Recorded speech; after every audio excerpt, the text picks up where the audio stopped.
Il a capturé un empereur romain vivant, utilisé son corps comme marchepied pour monter à cheval, et après sa mort, il l'a fait empailler et exposer dans un temple. Personne n'avait jamais humilié Rome comme ça. Son nom, Shapur Ier, Perse, IIIe siècle, roi des rois. Fils d'Ardashir Ier, le fondateur de l'Empire sassanide, il hérite d'un empire neuf et d'une guerre permanente contre Rome. En 30 ans de règne, il voit défiler 9 empereurs romains. Rome est en chaos permanent. Shapur, lui, est stable. Et il en profite. En 256, il s'empare d'Antioche, l'une des plus grandes villes de l'Empire romain. Des habitants au théâtre fuient sous les flèches perses. En 260, l'empereur Valérien marche en personne contre lui avec la plus grande armée romaine jamais assemblée en Orient.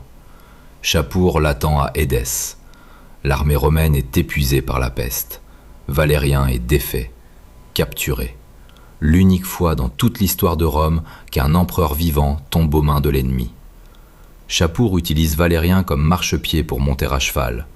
Il le force à construire des ponts et des digues avec ses soldats prisonniers. Après la mort de l'empereur, selon les chroniqueurs, son corps est empaillé et exposé dans un temple perse.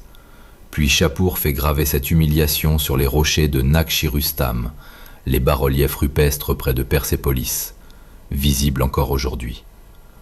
En 2025, l'Iran a inauguré une statue à Téhéran montrant Valérien à genoux devant Shapur, 1700 ans après. Rome n'a jamais oublié. Il a capturé un empereur de Rome, l'a utilisé comme escabeau et l'a fait empailler après sa mort.